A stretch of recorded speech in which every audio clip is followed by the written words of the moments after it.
Good afternoon. Hi there. How are you? Welcome into Red Pill 101, episode 28, The Wall. My name is Pat Campbell, radio talk show host from Tulsa, Oklahoma, the lake known as Tulsa, Oklahoma. And I am joined today by the rational male, the godfather of the manosphere, the cult leader himself, Mr. Rollo Tomasi. How are you, Rollo? Yes, live from pretty close to Reno, Nevada. And it has been snowing here.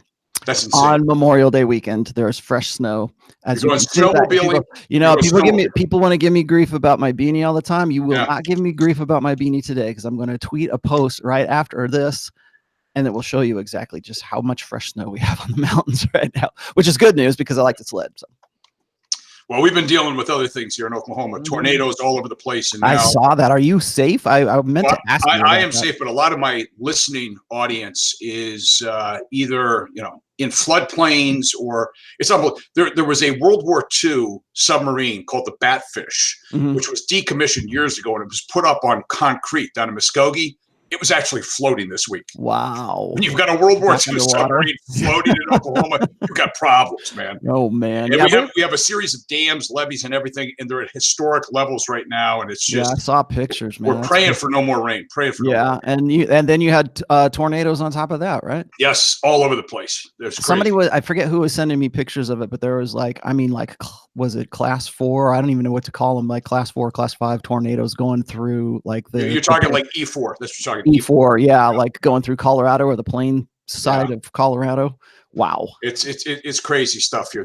It's funny, when I moved to Oklahoma, I sort of knew I was going to be dealing with tornadoes. Okay. The water, we've had earthquakes here. The only thing we don't have right now is an active volcano. And we're working on getting that. It's anything you can imagine weather can do, it'll do it here. Wow. So let's get to the wall though. Let's talk about the wall. So we sort of started this conversation Friday on my local program. There was a video, probably about 7 minutes long.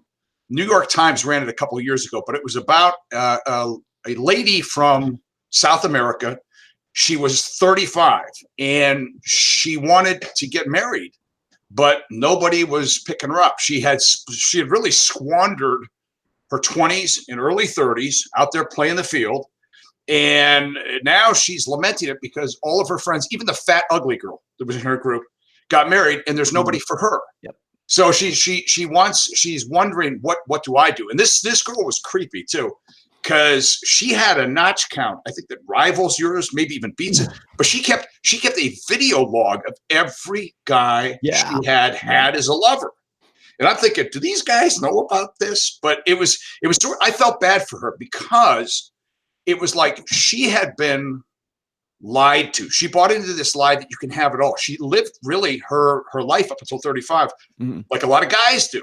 And now she wants to be the wife, the mommy, the nurturer, and nobody's going to tell her, but it's too late. You missed the train. Right. Like I said, we talked about that. I'll dig up the link here in just a second, because I think I tweeted it to you at one point. So I'm glad we kind of got to this today, because I didn't think we sort of gave it enough juice on Friday. But it seems to me you're seeing more and more of these stories right now, and simply because we've entered an era of quote unquote fempowerment that has made women believe that they can live a similar lifestyle to a man. Once again, this goes back to the idea of blank slate equalism and social constructionism. And what that says is that gender is a social construct. Men and women are exactly the same, except for the plumbing. There's a few differences, but they are, if there are differences at all, it must be, minuscule. And because men have historically held women back, now women can actually live a similar lifestyle to a man. And so they find that later on in life, right around their mid-30s, that is not the case. They have maternal instincts that start kicking in. And I think what's really kind of interesting about the whole biological clock thing is that it always coincides with what I call the Epiphany Phase, which is 29 to 31 years old.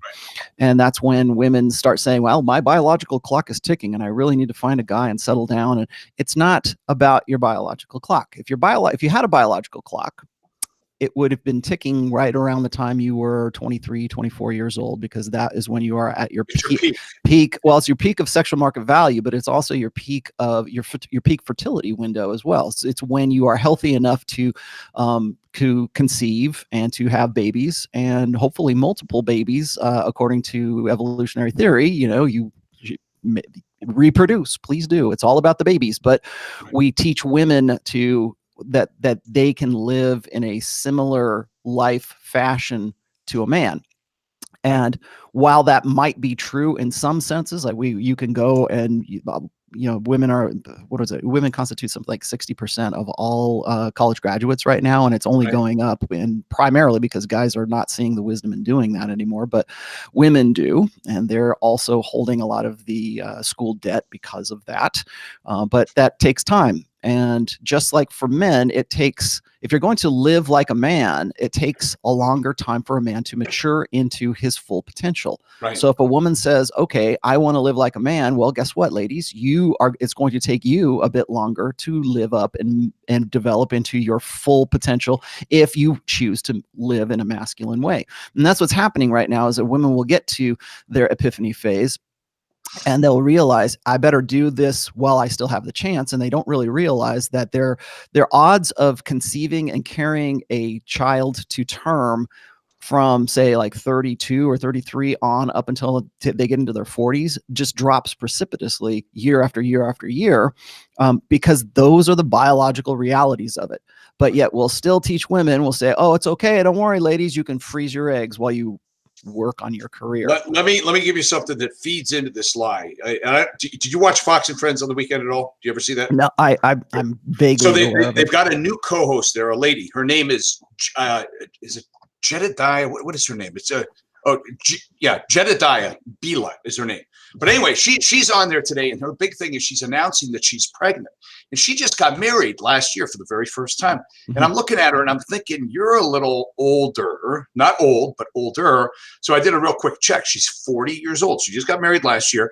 And her husband are on TV gushing about a baby. And, gosh, I've never been through this before, acting like this is. And I'm thinking, in the real world, a lot of women at 40 are already past their childbearing years. In fact, they have kids they have children that have had children, and they're grandmothers now. She's so far out as an outlier. But when you put this on TV, it feeds into the idea that I can have it at any time. Right. Anytime. Yeah. And it sort of reinforces a false sense of security for women that, well, if Jedediah can do this, then I can do it too, right? And that's just one aspect of a lot of other falsehoods, I think, that shows like The View or these morning shows or these shows that are popular with women. The View is the most egregious, I think, because it reinforces a lot of tropes, feminist tropes that women will adopt as a lifestyle. Now, you know for a fact, because I have used this example in several times, but this is what I refer to as the Sandbergian plan of hypergamy. This is Sheryl Sandberg, the CEO or COO? CEO for Facebook. She's for Facebook. Okay, she has a book called Lean In that she produced. I think she published it in 2015 or 2016. And this was a quote that I took from it, and it is basically, I'm just paraphrasing here, but it says, in your youth, her advice to young women in dating is to date the bad boys. Dating meaning have sex with the bad boys, date the bad for you boys, the commitment phobic boys, basically the guys who are, the fun, exciting rock band alpha sex guys, alpha seed. And then later on, when you get to be about 30 and you decide that you want to settle down, then start looking for the guy who is an equal partner and who has who has matured into his his provisioning years, and who wants to be a part of, supporting you, and who wants an opinionated woman. And essentially what it is this outline of the type or the life strategy plan that most women in Western societies are following right now, because there are no checks and balances on hypergamy anymore. So why not? And really what they're saying, and if I use that as an example, one of the most common criticisms I get is, well, men do that all the time. How come women can't do that now? Well, men and women are different, and there are different consequences for different actions for either sex, whether that's societal or that's biological. The fact remains that men and women are different, and we're far more different than we are alike. But when you're telling a woman that she can live a masculine style and she can actually become a man, just as Sheryl Sandberg is saying here, because really that used to be the plan for most guys. Have play the field, have fun in your 20s, and then once you built yourself up and you're in your 30s, maybe you're going to have a kid. Maybe you do it a little earlier, maybe you do it a little later. But women think that's the way men do it, so I must be able to do it too, because men and women are just the same. Well, we find out when a woman hits 35 years old that they are not just the same. And I think we're seeing the maybe the second generation of women who are questioning the social conventions that have taught them to believe that they can have it all, right? We've said that since the 70s. So I'm thinking at least 2 generations, possibly 3 generations of women who are now realizing that they couldn't actually have it all, and that there were actual consequences to it. So what do we do as a society, as a feminine primary society, is we try to rewrite the laws to ensure that a woman can live a masculine lifestyle, rather than just coming to terms and having the insight to realize that men and women are different and they cannot live as the other one lives. I got another super chat. Oh, by the way, super chats, guys, we're going to, unless they're like really relevant to the save them towards the end. Hand, we're going to save them till the end. So yeah, your guideline too. I want to throw something in here because at 35 in particular, and I've noticed this. I grew up in the Northeast, okay, but when I moved to Florida, I immediately noticed that when it came to women, Caucasian women in particular, that they looked much older than their counterparts up north, and it's because of the sun damage. Oh, it's very similar here in Oklahoma. Leathery skin. Well, no. And so, not only do you want to go that 5 or 7 years younger, there's actually something to be said for different ethnic groups. For example, you know who Michelle Malkin is, right? Yes, I do. Okay, so she was here in Oklahoma. She's been here twice, probably in the last 6 months, where I've got an opportunity to see her. She's 48 years old. She does not look 48 years old. Oh, yeah. There are certain minority groups. Some Native Americans look much younger than they really are. It's so there's something to be said for that too when you're looking around, because I mean the shelf life, all right, what do they say? They say time is a cruel mistress. If you're marrying somebody based purely on physical appearance and or sexual performance, you're in for a rude awakening. But there are some groups that can sort of extend that and maybe have an unfair built-in advantage. Right. Well, yeah, exactly. And then there's also the idea that sex is a woman's only commodity. And for the most part, that is true. Simply because as a part of feminism teaches women never to do anything for the express purpose of pleasing a man. So don't learn to cook. Don't necessarily bend over backwards to be a good cleaner or to be a good mother or to in any way please a man, because it goes against the strong, independent woman narrative. If you do anything for a man, it's very similar. Like when people say that we live in a gynocentric society and that all you have to do is, if you do anything as a guy, if you go to the gym, you're doing it for a woman, right? Well, this is the flip side of that. Well, women aren't supposed to do anything for men either, because if they do, then they're doing it for approval. They're doing it for masculine, a male's affirmation or the attention of a guy, which is kind of ridiculous because most, in the back, attention is the coin of the realm in girl world. So when women are doing that, they catch a lot of heat from feminists, from diehard feminists, because anything that they could do, if a woman goes to the gym, for example, well, you're doing that because you want to look better and you want to look hotter for guys, so you can get your self affirmation from guys. And yeah, pretty much. But all that is intra-sexual competition between women and women and men, and that's in that sense. So it comes back to what I call the crisis of motive. Why are you doing what you are doing? So if women aren't doing things for men, or they're going to college for her, right? They're going to start their own business at the cupcake factory for her.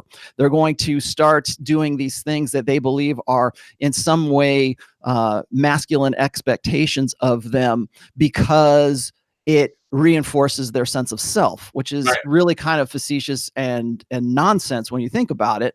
But what they're doing is, while they are living this ideal life of a strong, independent woman, they are excluding the idea of doing anything specifically for the pleasure of a man. So what that means is that they cut themselves off from what I call value, well, what everybody calls value added. So Right. when women complain constantly that men objectify them sexually, well, the reason, what I would say, from a social stance, I would say that men objectify women because that's all women have.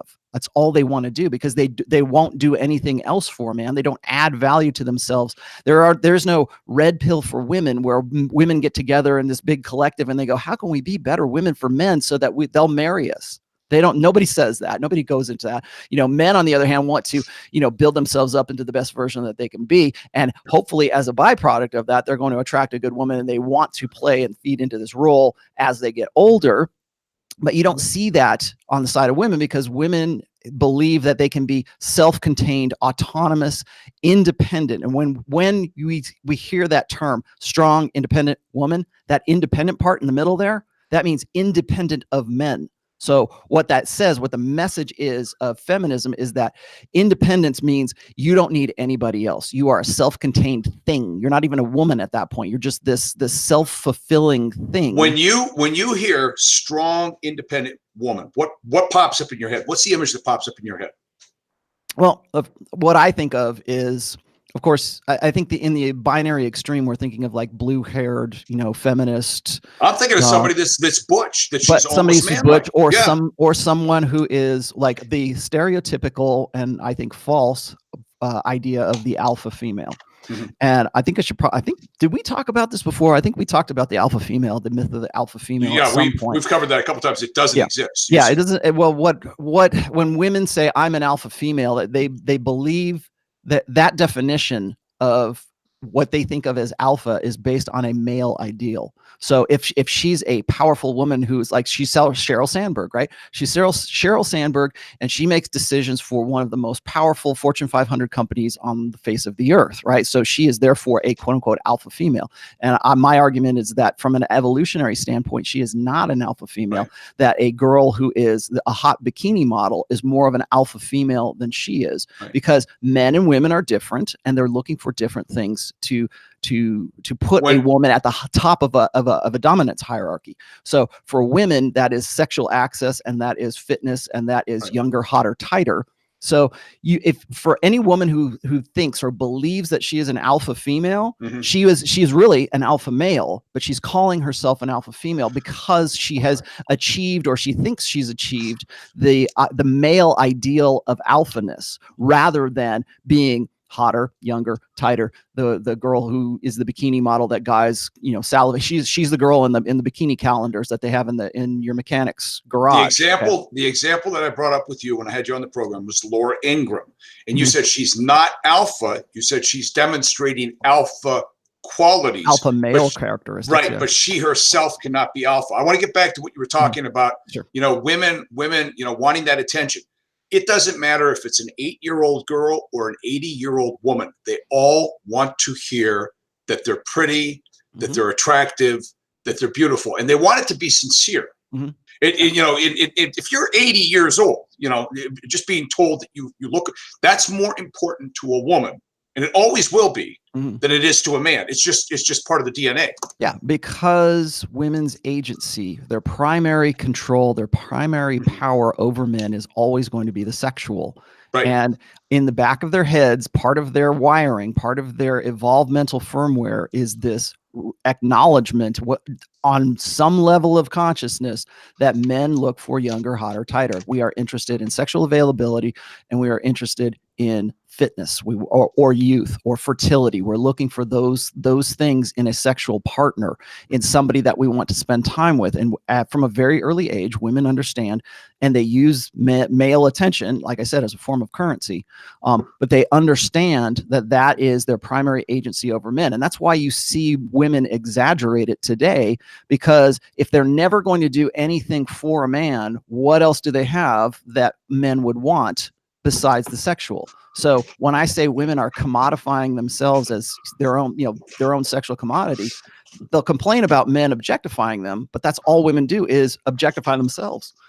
Excuse me, and make themselves into their only value being their sexuality. So when that decays, and women's sexuality and women's sexual market value is perishable. So that people are going to say, well, I'm 32, or I know a girl who's 40 something and she's really hot and I'd still have sex with her. That's the exception. Okay, not the rule. First of all, that's the exception to the rule. But second of all, the girl who is 40 that you would have sex with is still hotter at 20 than she is at 40. Mm-hmm. So it's this balance, and this is kind of like the part I wanted to get to here, is that a lot of guys will argue with me and say, well, when does the wall really happen? And I usually think of the wall, just in a general sense, happens right after the epiphany phase. It's right around 31, 32 years old. Epiphany phase, I said, at about 29 to 31. Yeah, you need to define what that means. And Tom Likas used to do this too. So what he's saying is that the flower begins to fade at 30 or yellow 30. Pearls. Yes. Well, yeah, but it starts to fade. It's not that it's over, because that's when you say that, women are going to hear you and they're going to go, oh, so I'm washed up at 30 or 31. That's not what you're saying. No, not at all. As a matter of fact, I don't even think that the wall should necessarily always be defined by the way that a woman looks. Okay. And people are going to go, what the hell is he talking about? Ooh. Here's the thing. If a woman is 22 years old and you take that same woman and she's 32 years old, her 22-year-old self is going to be more sexually competitive than her 32-year-old self. Even if she is a Fitness America model at 32 years old, she knows in the back of her head, unless she was grossly overweight at 22 years old, her 22-year-old self would outperform her in the sexual marketplace at 32 years old. So it's not so much this, oh, well, she doesn't look good enough, so she's out, she's off the list. And that's not what I'm talking about when I talk about the wall. When I'm talking about the wall is up here. It's in women's heads. It's not on women's bodies.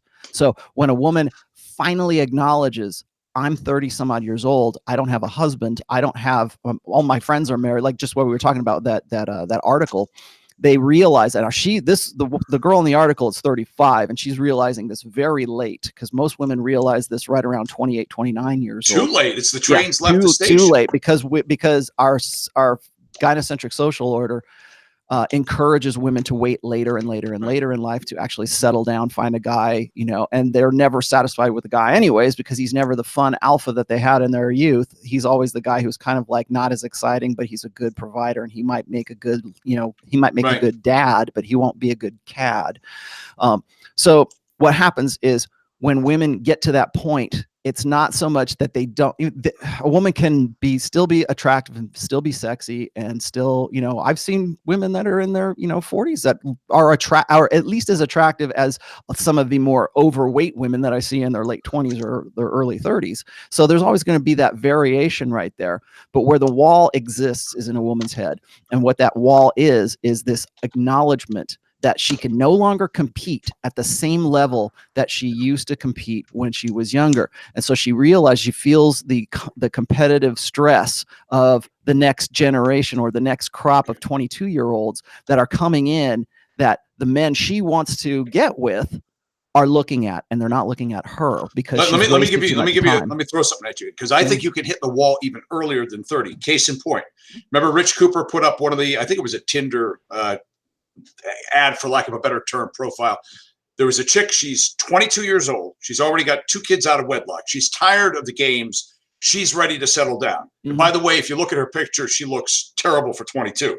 She's hitting the wall. She's only 22. She has mentally hit the wall. Mm-hmm. And again, you look at the package there. What guy's going to go, oh, I want that? When he could have something comparable without all the baggage. I'll go one better here. I've seen Tinder profiles from girls who are easily, 10, 20 pounds overweight, who are in their 20s, who believe that they are entitled to the hot guy in the foam cannon party in Cancun, right? They believe that is their due. And they are delusional in a sense, because they've had the social media build their egos up to make them believe that their sexual market value is at a much higher level than it actually is. But that woman in her head has not hit the wall yet, because she believes she can still be competitive in the sexual marketplace with her sisters at say 24, 25. So she's that age, and she's definitely, maybe she's an SMV 5 and she believes she's an SMV 7. She's not going to acknowledge and say, oh boy, I really need to get out of the game right away, because she still believes that she can be competitive within the game.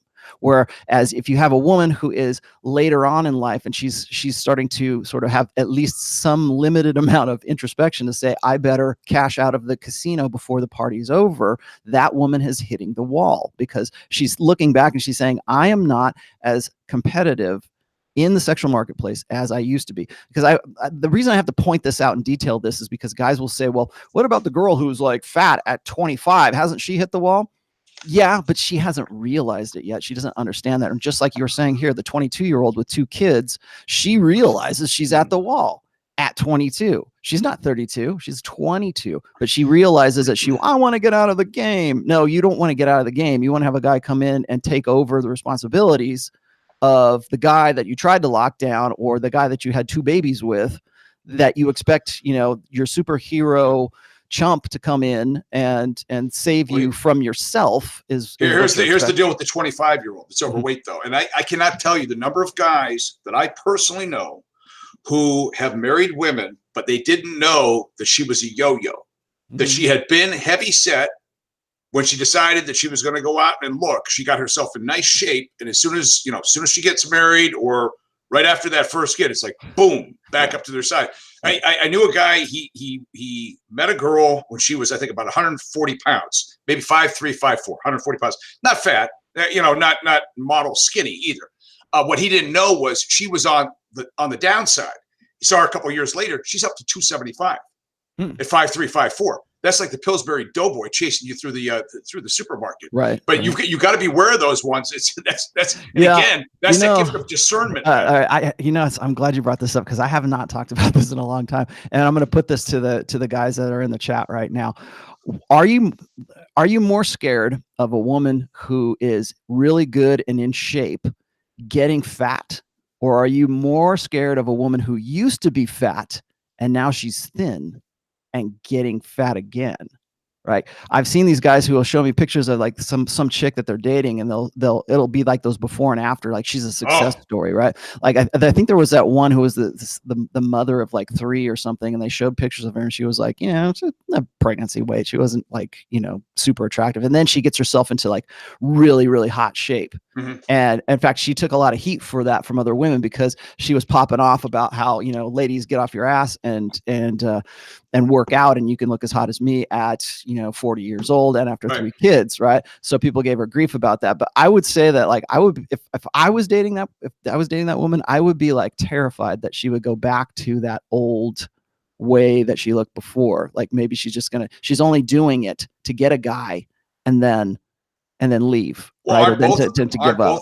I mean, both of them. Yeah, okay, it would suck for both, but I think to me, if I saw a chick who was like fat and she's showing me her before and after shots, I would be like, okay, like how regular is she? Why is she doing this? Is she doing this because she just temporarily, is this a lifetime thing for her? Or is she just temporarily doing this until she can find a guy who thinks she's hot, settle down with them, and then go back to, eating McDonald's? But here's the deal. There's guys, and you know this because you've worked out yourself, right? There's guys that get into fitness, especially bodybuilding, lifting weights, only to get a girl. And once they do, boom, they turn into, oh yeah, punches too. I mean, that happens all the time. Gyms are full of people who are trying to get in shape because they never got in shape before they were getting divorced, and they know that they have to re-enter the sexual marketplace. And that's what's funny to me, is all these women who say that body acceptance and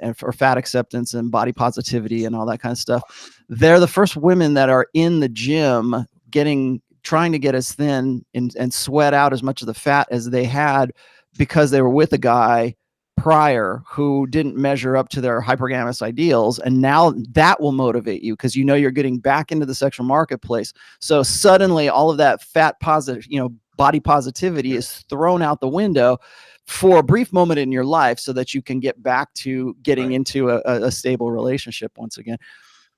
By the way, if you're somebody who's been married, this applies to both men and women. If you're somebody who's been married 10, 15, maybe even 20 years, and all of a sudden your spouse, whether it's the man or the woman, all of a sudden starts taking a real keen interest in getting in better shape, looking better, I got news for you. Something's going on. Somebody's getting ready to check out. Remember when I talk about the medium is the message? Yeah. That's the message. Yeah, I know we're kind of getting a little bit off track here, but I think that's something that we should recognize, is that when a woman's behavior starts to change and you're in a relationship with that person, there are parts of her behavior that your subconscious will be triggered by, because our subconscious is based on instinct, right. And that instinct is based on pattern recognition. And so when something is out of the ordinary in the pattern, whether that's a behavioral pattern or whatever, our instinct picks up on it before our rational minds do, because it takes longer for our rational minds to sort of wrap around that and then like excuse it, of course. But our gut instinct is telling us that there's something wrong in our environment and we're kind of off put by it. So I think guys really need to develop and listen to their guts a whole lot more than they do these days. All right, let's get to the plate stuff. I want to get to plate theory. First of all, I guess describe or define what you mean by plate, and how does it apply to single guys as opposed to married guys? Okay. I think the biggest misconception about plate theory, and it's really weird for me to hear people talking about plate theory, because I brought this sort of into existence back in the early to mid 2000s. I picked up on the idea from Tom Likas. Okay, I'll be the first to admit that he had this idea that, you need to spin more plates, right? And so I thought about that, and I kind of picked it apart, and it reminded me of the style of dating that I had with my wife back before we got married. And I was seeing other women and she was seeing other guys at the same time. And she was really just one girl in a roster of about 4 or 5 that I was seeing at that time. And she was okay with that. That was just that's how you would date like an adult, right? You go out with somebody here, you find out if you like them, you go out with this, you go and you're sort of weighing your options to see who's a good match and who's not, right? And this is a much more adult way, I think, of dating than, say, like being a serial monogamist, or dating using what I call your adolescent social skill set, meaning that you're once you sort of click with a girl, you're like constant, you grab onto her with both hands and you do everything in your power just to make everything work out, because that's what we're taught from a very early age, is that we're supposed to do everything for love. I will do anything for love. That kind of stuff. You have that really romantic, poetic idea that you should sacrifice for love. And so that transfers over into your understanding of what's the correct way of establishing a relationship. And so I've found that in analyzing all this, that and even my own behaviors for a while, is that like men in particular are fed this as part of the soulmate myth. Women, not so much. Women are natural plate spinners because they have to be. They're naturally they're the natural sexual selectors for most of their lives. So they're used to being able to say, I've got 4 guys on my roster and I like so and so the best, but it doesn't mean I won't go out with so and so and so and so. So what I'm talking about when I talk about plate spinning is not banging every chick you can possibly get your hands on. That's what everybody wants. The one thing I've discovered about Twitter, and particularly my critics, but one thing about Twitter is if you make a bold statement on Twitter, everybody piles on with the most binary extreme opposite or binary extreme anti argument to whatever it is that you've said. So it's, you say one thing and suddenly it's like, so you're a Nazi then, right? That's the kind of extreme that I get, but then there's varying degrees of that. So when I say you need to spin more plates, you need to date non-exclusively, and I can, and as plain English as I can put this out, people go, so what? I got to have sex with every last girl that comes into my, and like, no, that is not what I'm saying. What I'm saying is this, is that you need to be non-exclusive, because it is an insurance policy against you getting one-itis, falling into the soulmate myth, which is what you're going to be naturally predisposed to, because you've been taught that pretty much your entire life, that's what you should do. You should pedestalize womankind. By dating non-exclusively, you are learning more about women's nature. you also have the confidence, I should say, because you have options. You've developed, like if you've got a roster of let's just say 2 or 3 girls. If the one that you kind of like the best isn't working out for you, in the back of your head that you got 2 in the kitty, right? So let me jump in. I understand that sounds like very mercenary, but that's in like on some level of consciousness, you realize, well, if it doesn't work out with Sally, I got Jenny over here too, and I can go and she's a proven commodity. I've already had sex with Jenny. I haven't with Susie. So, something we've got to clarify here. You'll take more risks and you'll be more experimentative if you are spinning more plates. Something I want to clarify, because for some reason, the public perception is that if you are red pilled, you are also a pickup artist, that the two are one in the same. And I don't think that's necessarily true. I do not consider myself, I wasn't a pickup artist. Okay. And I don't claim to be, but I think you can be red pill without being that. But there's this automatic association with the two. Mm-hmm. Now, when I was dating before I got married, and I think this had more to do with my religious upbringing, number one, I assumed the girl was exclusive to me. If you're dating somebody else, guess what? We're not going to date. Okay. But I also had this thing in my head that I could not date more than one woman at a time, because that would be cheating, right? Which is bullshit. It's bullshit, but that's the way I have been programmed. Well, that's the way I think a lot of guys are programmed.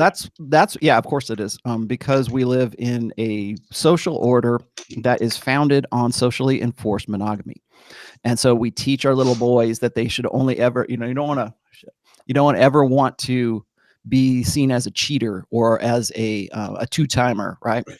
You need to be upfront and declare your love to milady. And this goes back to milady. Yeah, well, it goes back to courtly love and romantic love from the Middle Ages and the Renaissance period. And so what we teach our little boys through Disney and other popular media is that we are the only correct way of dating is in a fashion that benefits the feminine, that helps women decide whether or not you're worthy of their magical acceptance or not. Right. And so what we do is we teach boys, first of all, to sublimate themselves and to sublimate their egos. And that's why I always say that one of the first things I think guys need to understand when they finally do unplug from their training, from their blue pill conditioning, is that they need to make themselves their own mental point of origin. That's very important, because at a very early age, we teach boys to put women and girls as their mental point of origin. So the more you can be alike, the more you can get in touch with your feminine side. That is supposed to be the key to connecting with a woman that you will eventually go and reproduce with. And so by doing so, we predispose our young men to believe that they can to be serial monogamists. And the only this is going to get back to a theory called strategic pluralism theory, I believe is what it's called. And what that says is that guys who are higher on the sexual market value scale are going to be able to pursue their biological imperatives more, which is unlimited access to unlimited sexuality. Men who are on the lower part of that, so you look at the alphas versus the betas here, the betas have to invest more in one woman because they don't have the same opportunities, the same reproductive opportunities as the guys who are, like, say, in the top 20%. We get back to the Pareto principle again. And so the beta male sexual strategy is serial monogamy. It is one guy with one girl, and the monkey. We talk about monkey branching. Yes. Beta male men will monkey branch as well, because if they don't want to be alone, they fear being alone, they fear rejection, they fear being in the. I don't want to be in the game anymore, and so they'll do anything to mitigate that risk. That's why I wrote that chapter in the first book called Buffers. So they will find any way that they can to mitigate the pain of rejection, because they've had it for so long. They've never been reinforced with the idea that they can even date non-exclusively. So when I come out there and I say, well, plate theory is this, it's really, plate theory is just a euphemism for dating non-exclusively, and to be above board with it.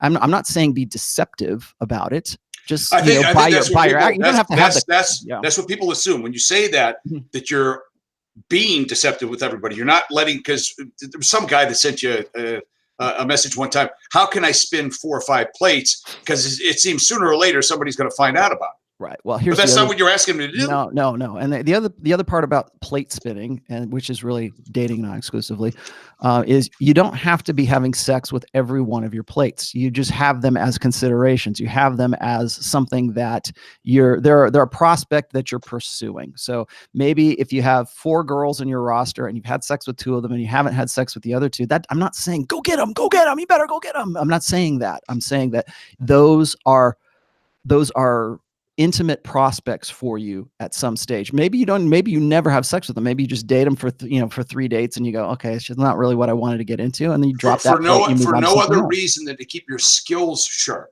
Yes. It's practice, right? Keep your skills sharp, but also it is a form of generating confidence, particularly for guys who haven't had confidence for a very long time. So if you're unplugged from your blue pill conditioning and you start doing that and you bite the bullet and you start seeing multiple women at the same time, what that does is the successes that you have with other women sort of build into you a confidence to go and get with other prospective women. So obviously, then this is just from a pickup artist perspective, and I'll address the PUA side of things here. From a pickup artist perspective, the idea is to spin plates, but also get to progressively more higher quality plates. And I don't mean quality woman, I mean like higher SMV than you're used to prior to you being unplugged. So if you start, you've got a roster of 4 girls and one of them's a 6, one of them's 7, maybe one's an 8 and another one's a 6, you're probably going to focus primarily on that 8, but you're still managing the other 3. Now, here's the other thing is guys will always say, well, I can't do that. I can't possibly do that. The logistics are impossible. How can I possibly, keep all these girls on the hook and keep stringing them along? It's like, well, first of all, if you're telling me that you have to string them along, you're not spinning plates. Because when you get to a point where your red pill understanding and your red pill awareness is of such a state that it becomes part of who you are, and you actually become the game, like your natural response, your reflexive response is good game, then it becomes part of who you are. And you will find that women will spin themselves because they want to get with you. And you become the prize, and they are the ones who start pursuing you. Now, does that mean that all of them are going to do that? No, but the ones who are solid with you will spin themselves, and you won't have to go after them so much. I'm not saying turn them into, friends with benefits. I'm just saying that they will start to pursue you. And most guys, the idea of a woman actually pursuing him is just this completely alien thought, because first of all, they've never spun plates before. And then second of all, God forbid Rolo say that, a woman actually would seek out my attention as being valuable, because for pretty much most of their lives, they've lived in this state where they have never valued their own sexual market value. They've never valued themselves as some kind of commodity that a woman would actually compete with other women for. What do we say all the time is that women want a man that other men want to be and other women want to have sex with. When he becomes that, they're like, whoa, put on the brakes. I can't do this. And so they think of ways to go back to that blue pill way of life. And that is, monkey branching. Somebody asked in the chat, what's monkey branching? Monkey branching is, the monkey doesn't grab the other branch or doesn't let go of one branch until he has got another one. So what that means is if he's with a girl and there's another girl that he wants to get, he has to grab onto her before he lets go of the other one. And that's women will do that. Women are natural monkey branchers because they're, especially with high quality guys. And I think that the operative here is that the guys who I tell to get into spinning plates, that is an alien thought to them, because for 25, let's just say the 25-year-old, how long has that kid been conditioned to believe that it's wrong for him to do that? And so consequently, they're still locked into this Disney ideal of what's the correct way and what's the socially accepted way of dating.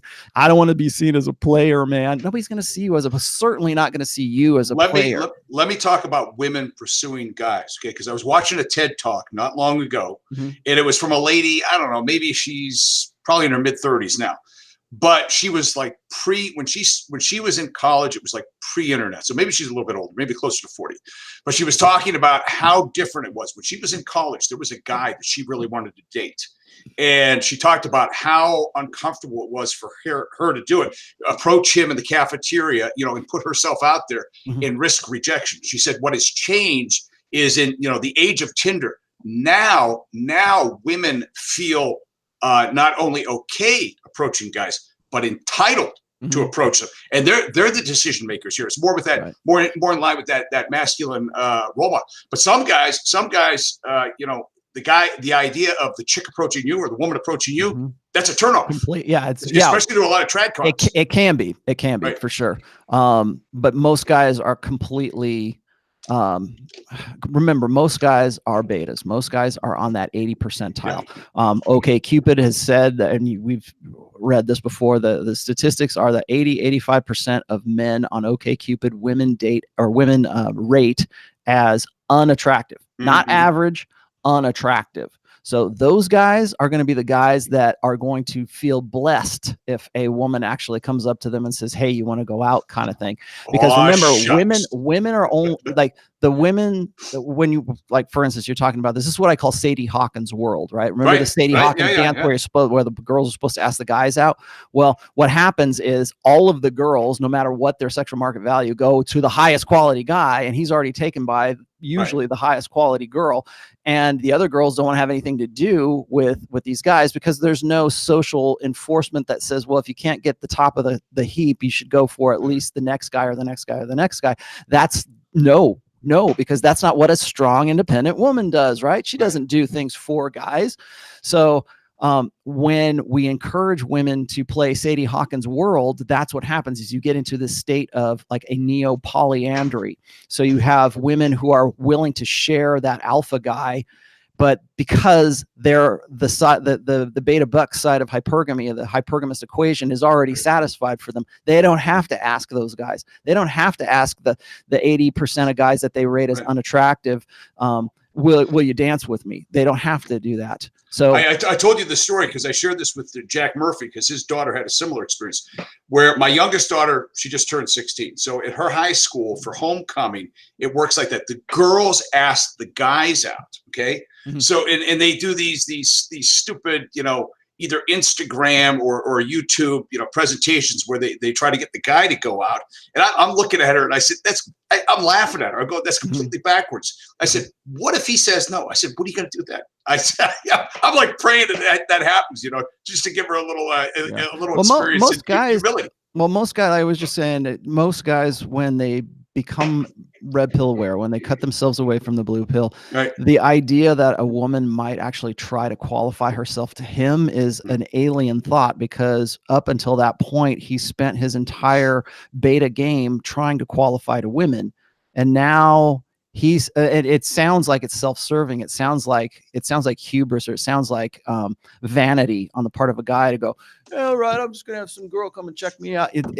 And that to them, that is endemic of toxic masculinity, to actually believe that a woman would actually want to be with you. Well, trust me, there are guys that women will do exactly that for, because the guy has confidence. He has sometimes irrational self-confidence, and that's attractive to women.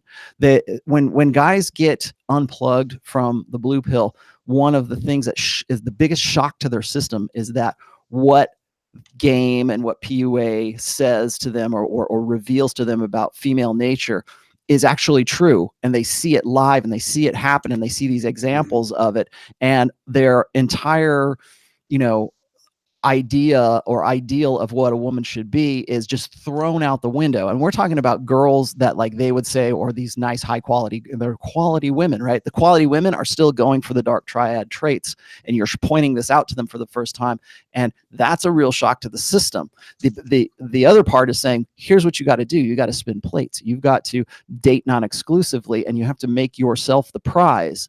And when a guy is like 25 years old and he hasn't really developed himself into anything more than just the average 25-year-old guy, he doesn't think that when he gets to be, 10 years later, when he gets to his sexual market value peak, he doesn't realize that he will be in a better position of sexual selection than he is right at that point. because he'll have matured into, hopefully, if he makes the most of his potential, he'll have matured into something that is at the peak of attractiveness for women, and he will be unprepared for that. It's the same thing when guys get to the epiphany phase and they're 30 years old and they're what I call betas in waiting, and suddenly the girl who wouldn't give him the time of day when she was 22, well, now that she's 29, 30 years old, she thinks he is the best thing in the world right now because he has everything that she needs. She becomes more necessitous at that point. And so I think it's even more important for guys who are at that stage, who find themselves right around the same age as the women that they know who are in their epiphany phase. You guys you have to be red pill aware. You have to understand that if you go and you sign on to be her, to be the baby daddy, if you sign on to essentially saying, all those party years, yeah, forget about those. I'll take you from here kind of thing and forgive all of that. As opposed to when you get to be in your 30s, when you get to be in your like 34, 35, 36 years old, you will realize the grave mistake that you made, because you will be in a better position to be more selective than you were when you were 30 years old. So are you saying, I want to make sure I'm hearing you correctly. So we know that women hit their epiphany phase 29 to 31, right? Average, yes. Average. So guys have an epiphany phase, and when is it? That's really good. We could probably do a whole hour on guys that. At 35. Yeah, well, talking about guys at 35 or not? Well, okay. Here's the thing. A lot of people have been asking me this question because of Rush's, religious conversion recently, and I talked about this yesterday. So if you guys want to know anything about it, just watch the first 15 minutes of the Red Man Group from yesterday. However, I will say this is that there comes a time where guys decide. It's not so much an epiphany phase as it is, I need to start thinking more seriously about my future, or what it is that I want to do. And people will say, well, don't women do that too? Yes, they do, but they're forced into that at a particular age. Men, you're not necessarily forced into that, but I will say that if there's a paternal instinct, I think most guys want to know that the baby is theirs. They want to know that the child that they're investing in is their own genetics, their own genetic legacy.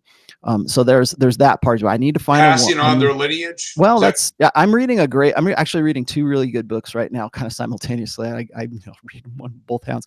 The first one is called Promiscuity by Tim Burkhead, and it's an evolutionary psychology approach to why it is that women are promiscuous and why men are promiscuous as well. And it's a little bit kind of sperm war-ish. I don't know if you've ever read Sperm Wars. A lot of the stuff in Sperm Wars, they're talking about. I love you should read title, that. Yeah, Sperm Wars is a great one.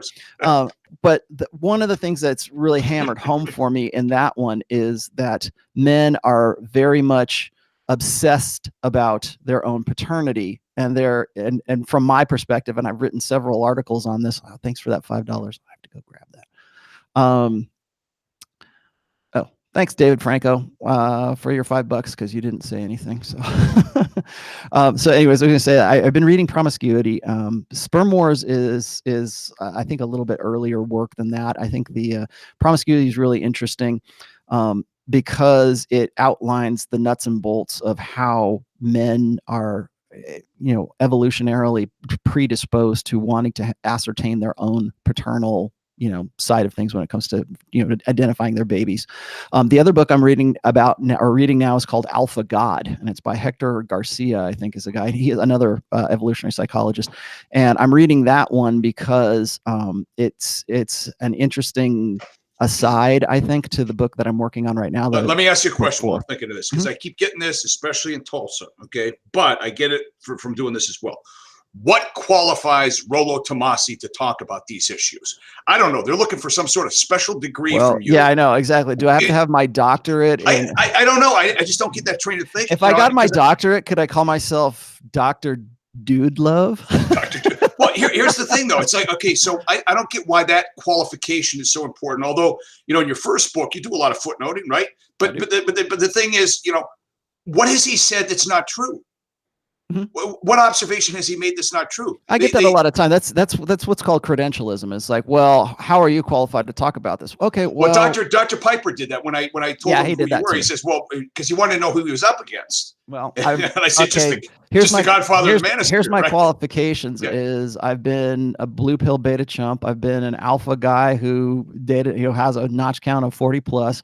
I've dealt with borderline personality disorder girlfriend. I have been married for 23 years. I have raised a daughter from infancy to adulthood.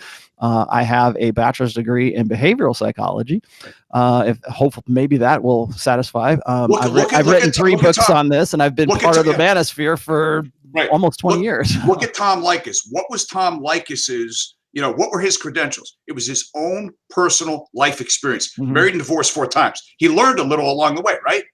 Yep. Miles Mickey, thank you for that $20. You guys are awesome. Keep it up. We will. I get into that a lot. Like, what qualifies you to be like? Okay, here's the thing. And I'm going to quote Nick Krauser here, because Nick had a really interesting insight in this a long time ago. I used this as part of a chapter in, I think it was in book 2, when I wrote Game Works. His quote was this, is that in the past 15 years, PUA has done more to advance the understanding of intersexual dynamics than the last 100 years of psychology and sociology, because PUAs are out in the field performing experiments that would otherwise be considered unethical by, legitimate sciences. So that right there is, just knowing that kind of stuff, and guys getting together to sort of compare notes. Like, if you were to do what the manosphere has done in the last 20 years, and you tried to do it in a clinical research, you would never get money for research for anything like this. It would never be funded to do the kind of experimentation that Mystery Method has done, that PUAs have done. And I want to answer your other question here, is like, a lot of guys seem to think that if you are red pill, you're necessarily a PUA. PUA has become an insult, or it's like, oh, you're a PUA, or you're an incel, or it's something that it's supposed to be derogatory right now.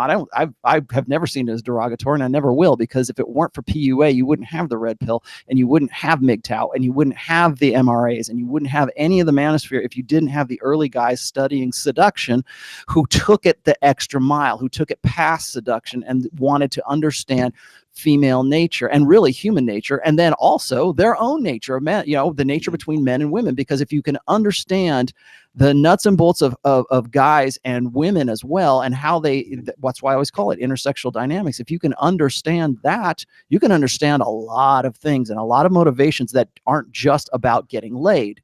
It's also about getting divorced, getting married, politics, religion, all of this other stuff that goes into that. So don't come at me and say, well, you're a PUA. Well, first of all, I've never been a PUA, but if I was going to accept that, I would say, yeah, I guess I was back in my 20s, but I didn't realize that I was. It was just me trying to figure things out and adapting to my environment to solve a problem, which was reproduction. I just wanted to get laid. And so how did I do that? Well, I'm a student of life, right? I mean, I get in there and I don't even know. It's not like I'm sitting there with notes and stuff when I'm, 19 years old, but you're learning these kinds because we learn from behavior. Again, well, back to you. What observations have you made that are wrong, that they disagree with? And I never get an answer on that.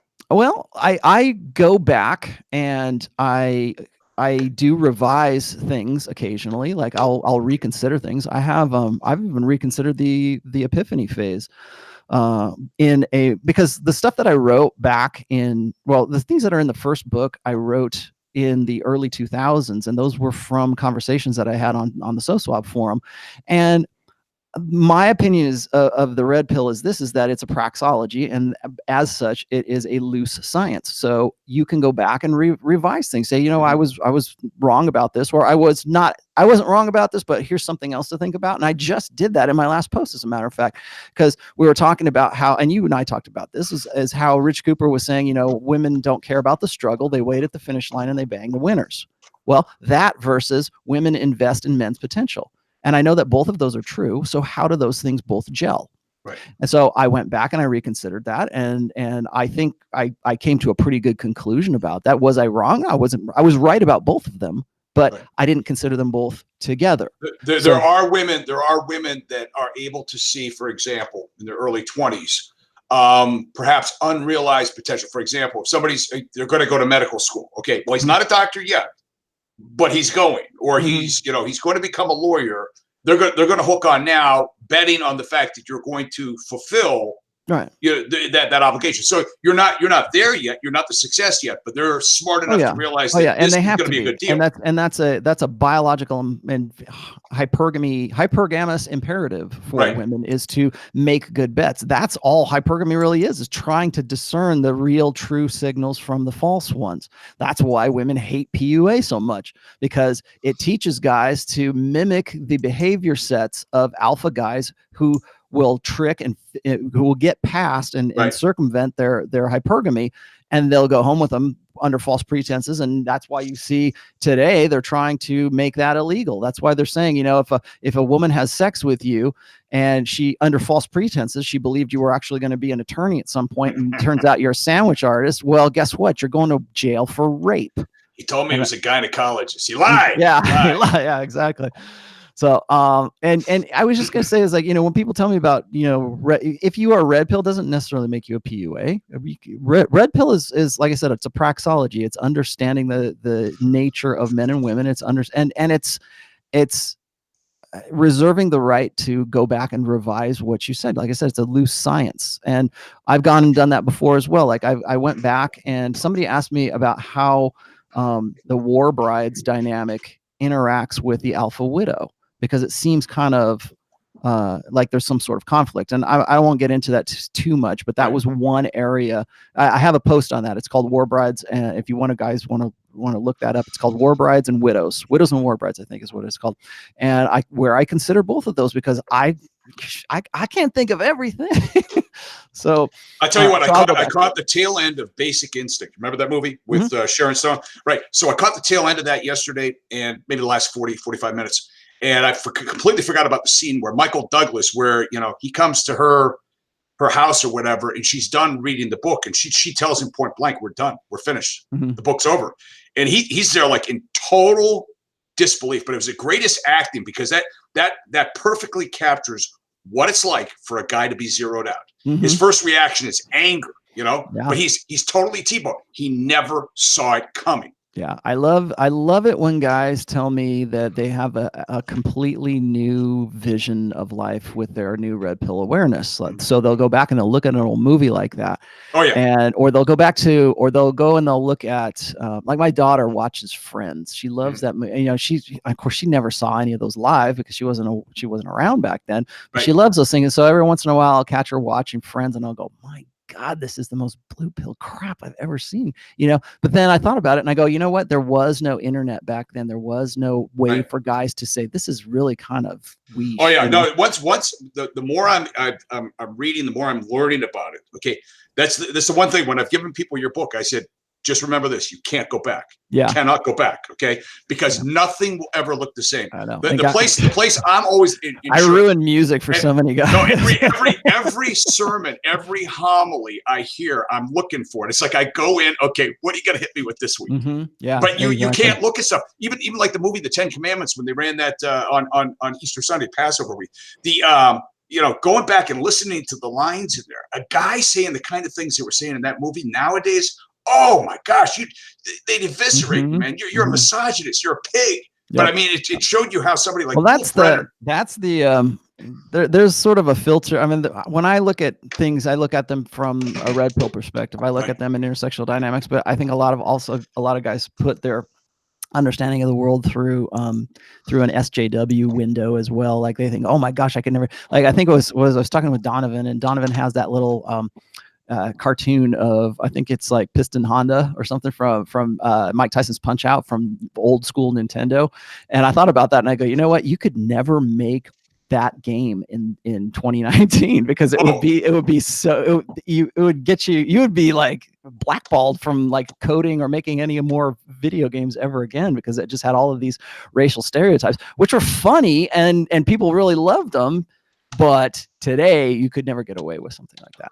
No, Yul Brynner, real quick on the Ten Commandments. Yul Brynner, it probably. Now, why is it you like Yul Brynner? I just don't understand. Let me tell you this, because at about $1.50. Okay, back then too. Maybe it's because I'm bald, right? Or shave my head. But back then, maybe at his peak, he was $1.50, 150 pounds soaking wet, right? But the way he carried himself, the way he presented himself was total alpha. I mean, he had the game, and it just he was able to convey it on screen too. It was just there was something about him when I watched that this past Easter. Oh, I love watching old school movies like that, like the stuff that you could never get away with. Even the 80s movies, you could never get away with a lot of that stuff. Hey, okay, we're down at we're at it's 2:36 on the West Coast. Right. By the way, the red pill. You remember the movie They Live with Rowdy? Yes, yes, Rowdy Piper. Like. You're putting on the glasses. Nothing looks the same anymore because you see what it really is. Obey. Yeah, I remember those. And that's actually why I use that one line from The Matrix in my books is, why do my eyes hurt? Well, you've never used them before. I always thought that was really profound, and I've been using that for a very long time. So anyways, we're down at we're over an hour just now. I do want to get to these supers, and if you guys have supers that you want to throw in here right now, I'm going to get to these in just a moment. Yeah. Especially if they're relating to the topic of either plate spinning or the wall, that would be good. I also need to drop in here that the 21 convention in Poland is coming up on the July 11th through the 18th. That is in Warsaw, Poland. So if you are one of my European watchers or readers or watchers of this show or any other show, check that out. You will find the information for it both on my Twitter. It's stickied on my Twitter, and then there's also a post, a sidebar post for it at the Rational Mail. Also, we have final confirmation for the Orlando, the main event for the 21 convention, which is going to be in October, and it was 24th through the 27th, or it's 23rd through the 27th.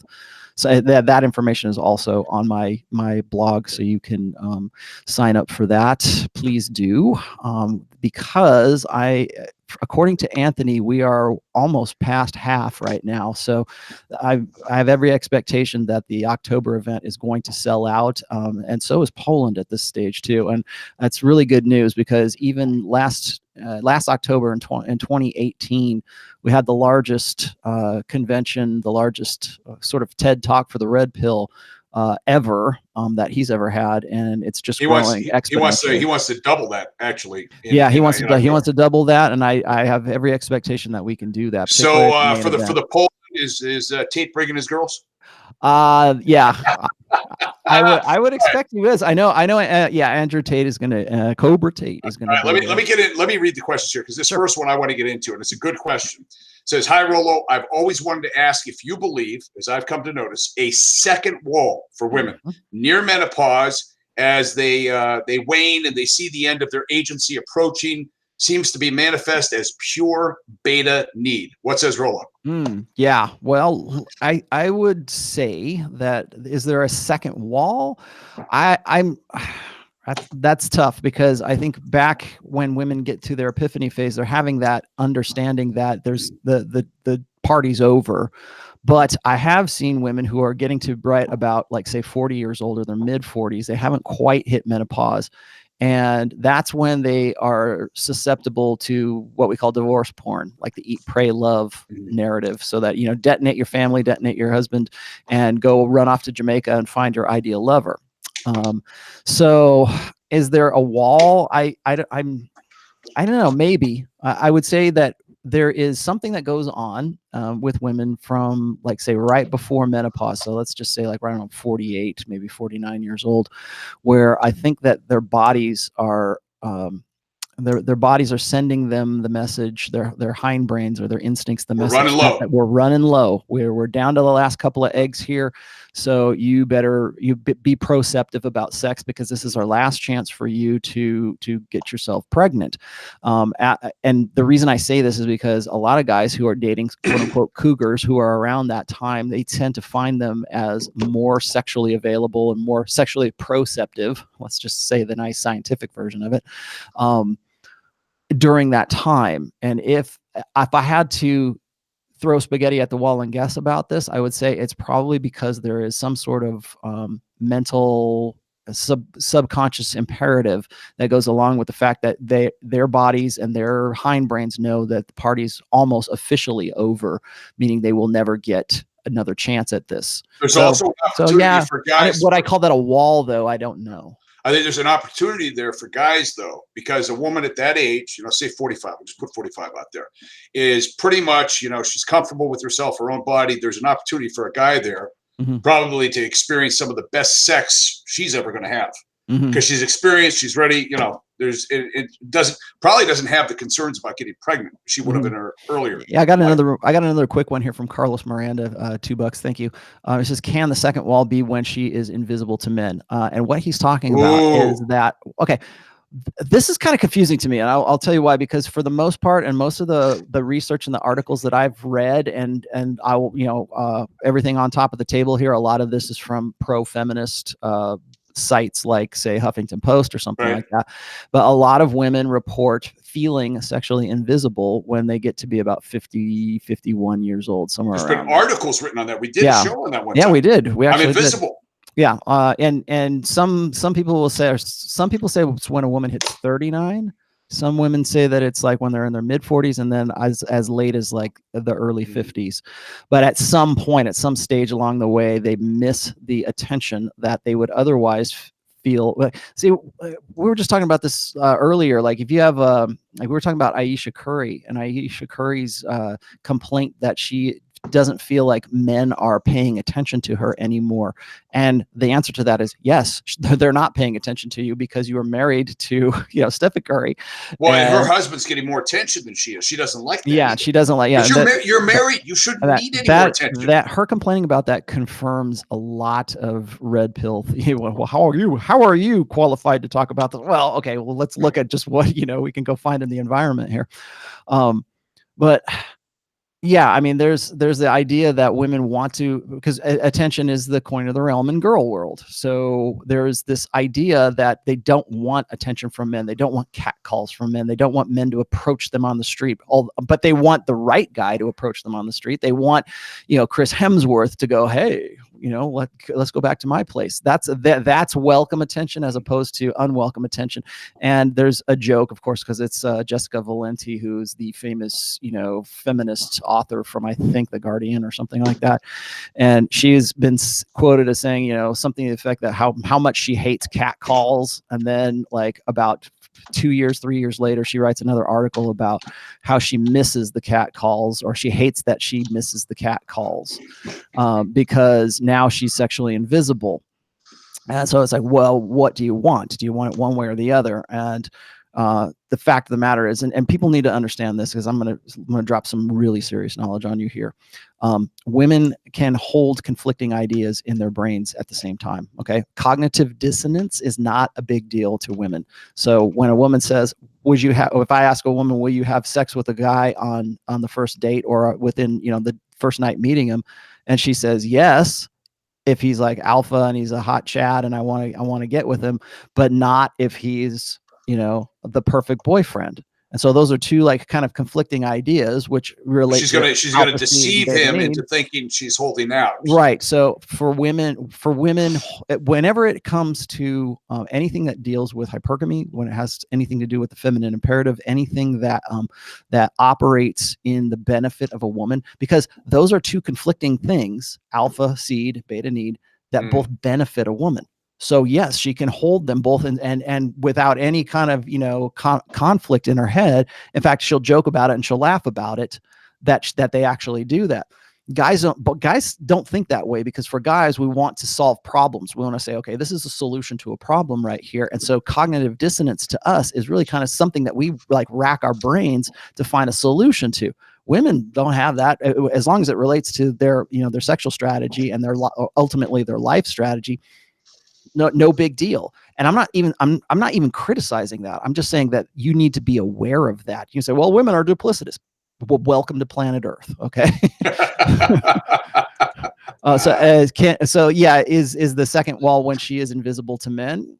Yeah, maybe. I think that most of the women, and I'm just going to use a really quick example here.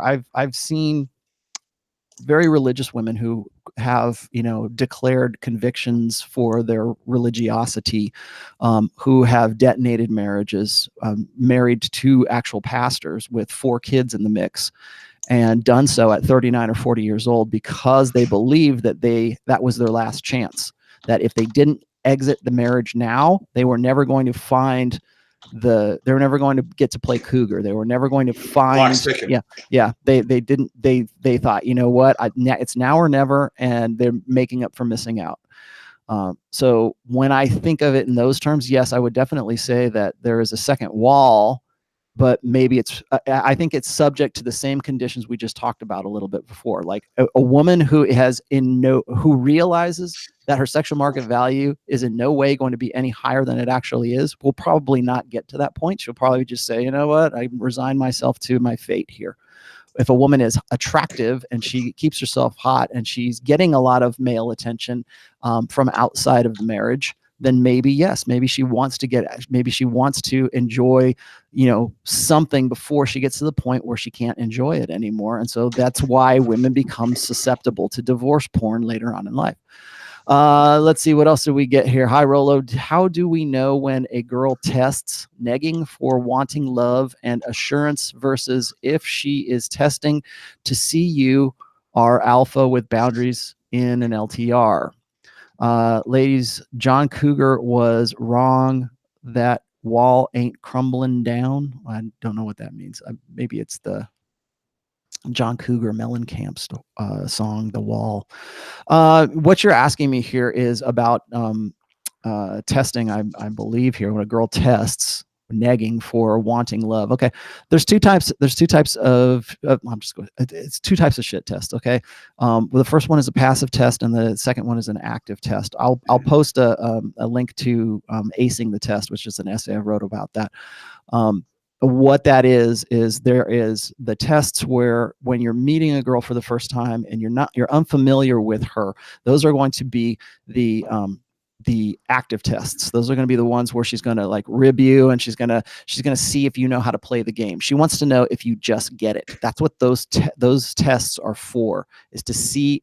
I'm glad you said this, because here's a good example of how women hypergamous filter for honest cues from a man. How do they do that? Through shit tests. That's how they do that. They want to make sure that you're the guy that they actually believe that you are. So how does she do that? Well, she can do that through tests. She can do that through a pre-selection. She can do that through social proof. Those are shortcuts for her to make the decision whether or not she wants to have sex with you. And so that's where negging comes in, and she wants to know that you can play the game. You can play with her and you can play with her. So, so that's the first type. The second type is the passive test. And what that is it's the hypergamous doubt kind of test.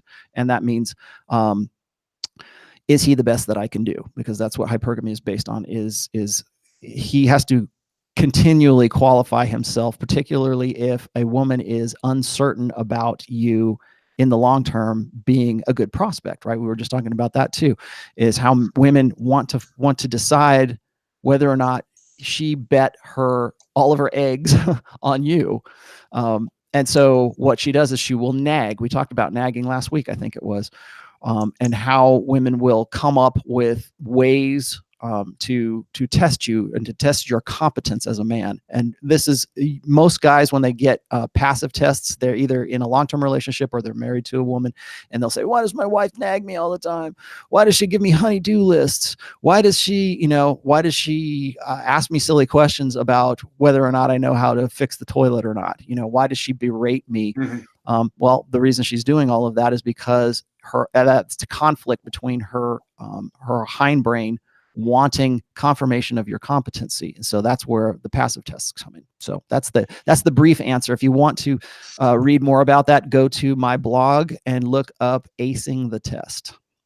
And then Sharkman had a good one here, $20. Thank you, Sharkman. I'm 33, 60 plus notches, spinning plates, will probably marry around 40. I think this is the guy that hit us up on the Red Man group yesterday. 22 years old, women are great, or 22-year-old women are great, but yeah, this is the guy. 22-year-old women are great, but should I really marry one at 40? I relate more with women in their early 30s, but I'm nervous about women getting off the carousel. Rolo, have you red pill your daughter? Okay, that's another one.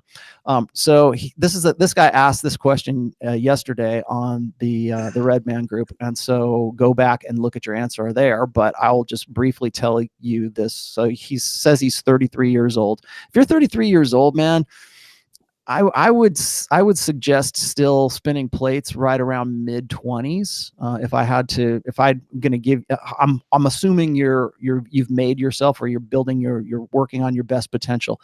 Don't focus on women of that particular age, to the exception of everything else, because that's what guys will do, is like, well, I'm finally getting into my my sexual market value prime years. I'm finally hitting my stride, whether that's in my company or that's whatever it is that I'm doing, and all of my ambitions are finally bearing fruit.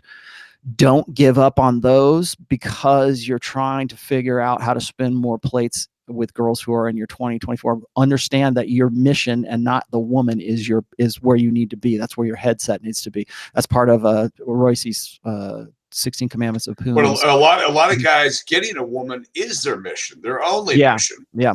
And I think that's kind of tragic, but I mean, it's tragic in a sense, but it's not, because that's really what guys want to eventually be married, and they want to have kids, and they want to know that the kids is theirs. And, I get it that guys, we were talking about this earlier, is like, do guys go through their own kind of epiphany phase?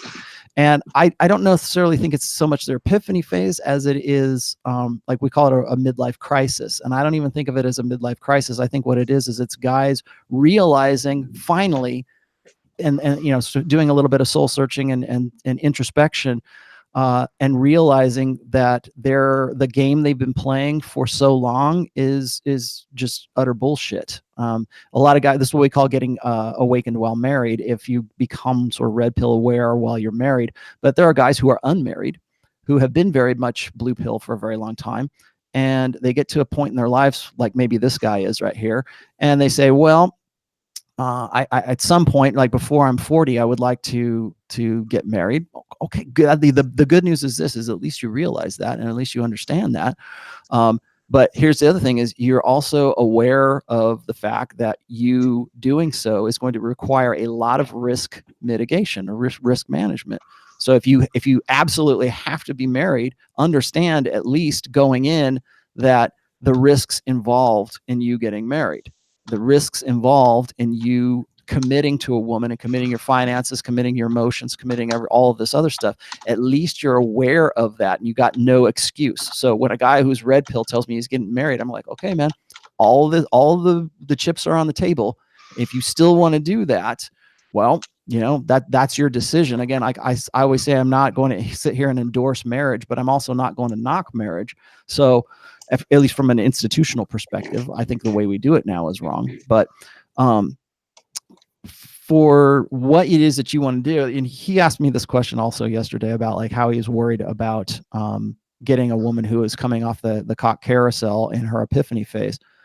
The best thing I can tell you, the best advice is what I gave you yesterday, which is just be aware of that and look at a woman's past and take all of those, when you're assessing a woman or you're vetting a woman for a long-term commitment, always make sure you're doing it from a pragmatic, a rational perspective. You're doing it with red pill awareness, because you can't claim ignorance now. So you go in, you're everything's on above board. Real quick question on this. So we talked before about how like the average 30-year-old woman versus the average 30-year-old guy. The woman is going to have had a higher notch count nowadays, and that's going to impair her ability, all right, to bond long-term with a man. In other words, it's gonna really hurt the chances of any long-term relationship. So this guy's 33. He's got a 60 notch count, if we're to believe him, right? So why doesn't that impair his ability to bond long-term with a woman, or does it? Because men and women are different. Men can compartmentalize sex from, I should say, the sex act from an emotional investment in the sex act. I think that if you don't believe me, just go look at all the different niches of porn that are out there. And we look at who is the prime consumer of pornography is always going to be men. And it's part of our nature. It's part of our reproductive strategy to hit it and quit it. Like Jonathan says, ejaculate and evacuate. That used to be our old biological imperative back in our hunter-gatherer days was to get in and get out. Oh man, you really got to read Promiscuity by Tim Burkhead, because he goes into a lot of detail about that, exactly this, and exactly how men's mental firmware is such that we can dissociate the sex act from the emotional, where women can't do that, because it was for the reason why women have they have to be trained not to have an emotional investment in a guy who she's having sex with. Because remember, once you've had sex with a guy and you've gotten off, all that oxytocin kicks in, and that predisposes a woman to believe that excuse me, that this guy's going to stick around. That's really what the hypergamous filter is it's filtering for trying to determine whether or not that guy is going to up and leave after the sex act, because even though she's on the pill, her 100,000 years of evolution has bred into her this fear of being alone with a child, because usually that was a death sentence back in our ancestral past. So, but that's wired into women's mental firmware. What's wired into men's mental firmware is an R-selected mating strategy, which is breed with as many women as possible. And for a few women, maybe you want to put some parental investment into that, but usually it's like breed with this woman, invest in her paternally, and then at the same time go off and cheat with whoever you can so that you can impregnate those people as well. Because for men, it's spreading the seed. Well, in order to facilitate that sexual strategy, men had to develop an ability to separate the sex act from an investment in a woman. So that's why guys get off on, that's why we're visual. That's why we when we want to reproduce, when we want to get off, let's just say when we want to get off and we see a woman, a sexy naked woman or a half-dressed woman, it triggers that part in our brain for tool use, because we're trying to figure out how to solve a problem, and that problem is reproduction. So in order to do that, our mental state is such that we can separate the sex act from an emotional investment in a woman. Now, people think that that's horrible today. And the reason that we think it's horrible today is because, first of all, is because we have a society that's based on socially enforced monogamy. But it's also because we've taught guys to be defective girls. We've taught guys, like we were just talking about before, we've taught guys that the only legitimate way to be with a woman is to monkey branch, is to be a serial monogamist, is to invest everything in a woman. And what that is it's really, it's training men to be more acceptable mates for a woman, rather than following their biological imperative, which is unlimited access to unlimited sexuality. So when I say men and women are different, that's one aspect of men and women being different. So when women say, well, what's good for the goose is good for the gander. No, it's not, because men and women are different, and we are more different than we are alike. And people need to understand that from the word go, because too many people want to buffer their message, and they want to like soften, they sugarcoat the message by saying, well, we're more alike than we are different. No. And the more we understand about the human brain, the more we map the human genome, the more we know about anthropology and sociology and our evolved past, the bigger the differences we see between them. Men and women have antagonistic sexual strategies. Let's just get that straight. And in those sexual strategies, they required us to have different ways of approaching sex. And so that's why when a guy can separate himself from that, that's an advantage to him, because he's just bred with you and he's moving on. And maybe some chump is going to come and raise his kid for him, but he's on and he's already bred with 3 other girls in the time that it's taken you to go and say, okay, honey, I'll marry you. But it's part of that difference. Men and women also process emotions differently. We have, and particularly negative emotions. So the way that women process emotion is acceptable in society. And so we say that, well, if you are in touch with your feminine, and that's one of the reasons why we promoted the idea that men need to get in touch with their feminine side, is because they want men to be more acceptable to women and to facilitate women's sexual strategy rather than their own. So what happens is this, is that there are ways that men are different when they approach love, when they approach respect, when they approach, or how they process emotions, how they what their sexual strategies are. And it's right in this period of time, it is women who define what is correct and what is incorrect. And we're trying to basically socially adjust for 100,000 years of evolution in a man, rather than accepting a man for what he is and accepting a woman for what she is. We got one last one here, I think. Gotta do it quick. We gotta be out of we'll time. wrap it up here. Okay. I am a very inexperienced 41-year-old man. This is Stephen Brew. 41-year-old man. If I want to email you directly to ask you a question, can I? Yes, of course you can. I am available at rtrationalmail@gmail.com. And I also do take, so it's RT Rational Mail, all one word. RT Rational Mail, all one word, @gmail.com. That's where I'm at.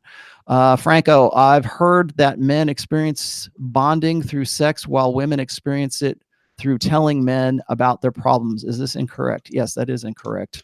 Men bond. I've heard that men experience bonding through sex while women experience it through telling men about their problems. Is that? Then they wouldn't want to have sex. They just want you to be their emotional tampon, man. And in what way would telling men about their problems be? Well, I get what he's saying. He said, women complain. They complain a whole lot more about things than men do. And the reason for that is because women are primarily when they're not focused on alpha fucks, they're mostly focused on security issues. That's really what beta. I don't even like calling it beta bucks anymore. They're interested in security, and that security comes in a lot of forms. It's like emotional security, it's protection, it's financial security, of course. It's knowing that they've paired off with a guy who's competent, but and how do we know that security is a primary interest in women? Is because they are the weaker sex. They are more vulnerable. They have to expend more energy in reproduction, and there's a lot more investment in pairing with a guy. I would say women have a lot more to lose than men do when it comes to reproduction, because men can just, like I said, ejaculate and evacuate. And I think on a limbic level, on some level of consciousness, women realize this, and so that's why they complain. That's why you get negging. That's why you get women complaining and nagging and all the stuff we've talked about when it came to shit tests. So, all right, guys, this has been a really, really good episode. We're gonna have to do the womanese some other time. Yeah, we'll have to do the bonus question of womanese. If you want to really get a feel for that, go to sosuave.net and go to the forums there and type in womanese. That's where I would have got it all anyway. So go ahead and check that out. Anyways, I will be on tomorrow with Rich Cooper on Before the Train Wreck. That is going to be at 8 p.m. Eastern Standard Time. We will be giving it's a call-in show. It's generally for guys who are contemplating getting married or who are already married and they are getting ready to divorce. It's generally for guys who are a little bit older, but if you're a young guy and you want to ask me a question, please feel free to call in. That's going to be on Rich Cooper's YouTube channel. It is Entrepreneurs in Cars. And if you're familiar with any of us from the Red Man Group, you know who Rich is already. So I'll be on there tomorrow. I will also be doing my monthly AMA, which is going to be on Wednesday. I don't know the exact time, but I will tweet that out and let you guys know, but it will be Wednesday. So if you haven't subscribed to this channel, please do. It really helps both of us out. Hit the like button, hit the notifications button, and hit any other damn button that YouTube has decided that you need to hit in order to listen to this kind of stuff.